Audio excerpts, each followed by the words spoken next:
Good morning and welcome. 1st of April, the year is rolling through in a way that none of us could have ever expected to have occurred. So I'm the Victorian Chamber of Commerce and Industry CEO, Paul Guerra. My pleasure to welcome you all here today. In this webinar, we'll provide you with an exclusive update on what the recently announced JobKeeper package means for you and importantly for your employees. It was a wonderful announcement just 2 days back, and I'm sure you've had a chance to digest what all that meant for you. We'll also hear from the Australian Chamber of Commerce and Industry's Workplace Relations Deputy Director, Tamsin Lawrence, who'll provide us an update on the federal workplace relations negotiations, as well as answering some of the tricky workplace relations questions facing businesses in what is uncertain times. And finally, as we did last week, I'll respond to some of the member questions. So please, through the course of the webinar, jump on and ask the questions that you want answered. We'll answer as many as we can at the end of the webinar, and the rest of them, we'll have an FAQ, add them to the list, and you'll be able to find them at victoriachamber.com.au, and I'll mention that a couple of times through the webinar today. Making membership free this year is one of the many ways that VECI is supporting every business in Victoria. And of course, we're working closely with the state government, and Small Business Victoria are carrying a wonderful resource on their website, which is www.business.vic.gov.au.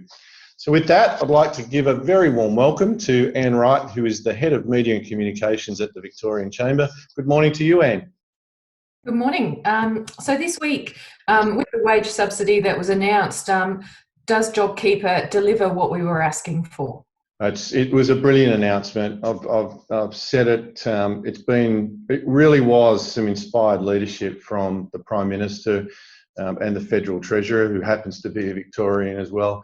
They listened to what we were saying. They listened to what business was saying. As some of you will have heard from last week, we were very strong advocates in terms of giving certainty to workers through this period, but importantly, making sure that business and their employees stay connected through this. So to be able to have a guarantee of payment of up to $1,500 a fortnight flat rate per staff member for those businesses that have been affected, and the qualification is really simple. If your turnover is reduced by 30% compared to last year, and you're a business that turns over less than $1 billion, that's the qualification. If your turnover has reduced by 50% and you're a business that turns over more than $1 billion, then that payment becomes effective as well. So it means that all 640,000 odd businesses in Victoria are now potentially eligible, which we think is just fantastic. There's a lot of questions that we're getting from members, and we'll cover that a bit later on. But again, there may be some questions that you want to ask through the course of the webinar, and we'd be more than happy to answer those as well.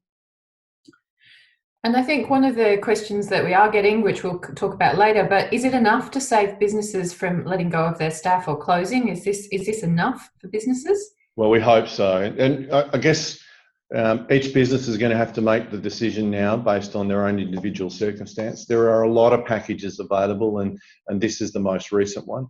We think this is the most critical one, though, and you would have seen the Victorian Chamber stand shoulder to shoulder with the Victorian Trades Hall Council last week calling for the subsidy.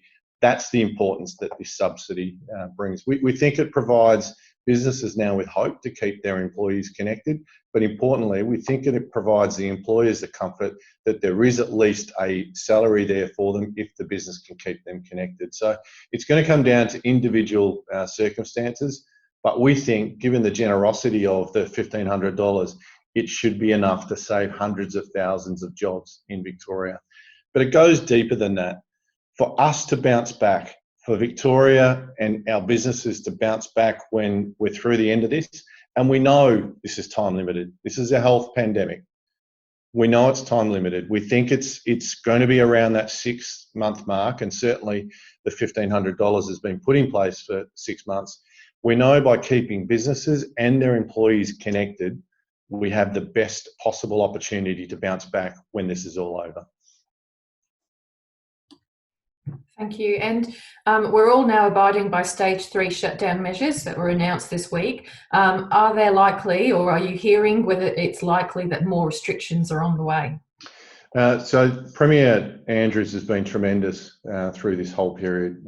He's been very clear in terms of standing up and what I call signposting what is about to occur. And we've heard him do that with stage 1.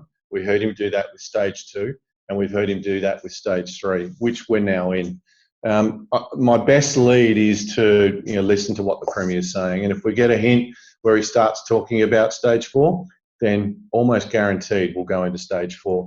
I think ultimately no one really knows the answer to it. It's going to come down to how quickly the virus is spreading and how effective the social distancing and the stay-at-home request is actually working. And we all have an obligation to make sure that we stop the spread. So simple things: stay at home where we can, work from home where you can, but importantly, keep that social distancing and keep your hands clean and disinfected is the things that we can do. Where it goes from here, we'll wait and see. But certainly, I'd be encouraging everybody to listen to what the Premier has to say. And is it a bit too early to start thinking about rebuilding business and starting to prepare for that?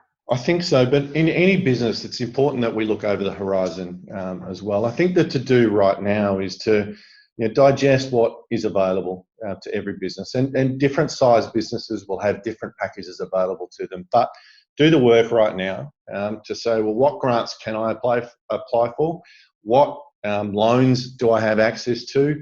Conversation with your bank, conversation with your accountant, and of course, 2 days ago with JobKeeper. How does that apply to your business? And that's what I'd be encouraging each individual business to do right now. Think through what it means to you. Think through how you can trade through and put those plans in place. The time to think about rebuilding business will come. Right now, it's about how do you stay in business through what is going to be a difficult period. And where can businesses get that most up-to-date information when they're looking at what they can do? So a couple of things. Stay connected to the Victorian Chamber, and again, victorianchamber.com.au. All the information's there. It's easy to follow. If you just click on the coronavirus section, all the information is there. The state government got a tremendous website, business.vic.gov.au, so you can certainly pick up the information you need there. And for more detail on the coronavirus itself, the Department of Health have got some wonderful resources in there as well. There's a short video there that takes you through the best way to operate in the coronavirus environment that we're in at the moment. So, Department of Health, the business.vic.gov.au and the victorianchamber.com.au should be your go-to resources for now. Of course, please stay in touch with the Victorian Chamber website for more information, and that is victorianchamber.com.au. And of course, the state government's website, which is business.vic.gov.au.